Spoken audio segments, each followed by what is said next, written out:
Ngayong araw na to, samahan nyo kami sa ating mini farm para mag-harvest na po ng ating mga ubas kahit hindi pa sila hinog. Para hindi po sayang ipinitas na namin kasi inabutan po talaga sila ng tag-ulan. Ang ubas po talaga pag binubog sila ng ulan ay nasisira sila or nagkakamolds or nabibiyak.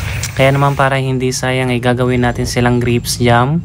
At kung napapansin nyo ay talaga naman napakasarap. At ngayon ho, samahan nyo akong magmerienda. At pag ganitong tagulan ay talaga naman napakalamig at napakasarap humigop ng mainit na tea. Kaya naman ay uminom na tayo ng power cells na salabat. At alam naman natin ang salabat ay napakaganda sa ating katawan at napakaraming health benefits na pwedeng pakinabangan. At isi-share ko na rin yung aking iniinom araw-araw kung bakit malakas ang aking pangangatawan. Ay umiinom po ako ng power cells na herbal capsule. Kaya kung napapansin nyo kahit mabasa ako ng ulan or magtrabaho sa ating mini farm or farm ay talaga naman napakalakas ng ating katawan dahil meron tayong panlaban sa sakit sa tulong ng power cells.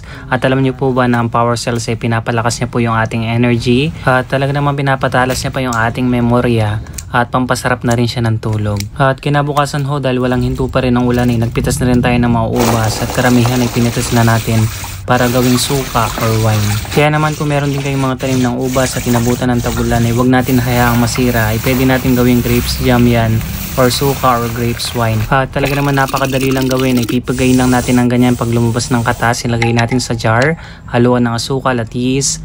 After 21 days ayan na po siya. At talaga naman kung napapansin nyo ay talaga naman napakasarap ng ating grapes wine. At inilipat na po natin sila sa kanilang lalagyan. At syempre hindi tayo papayag na hindi natin titikman yung ating ginawang alak. At alam naman natin hindi masarap ang alak kung walang yelo. Kaya naman inilagyan na natin ng yelo. At sa unang tikim talaga naman saktong tamis at saktong tapang.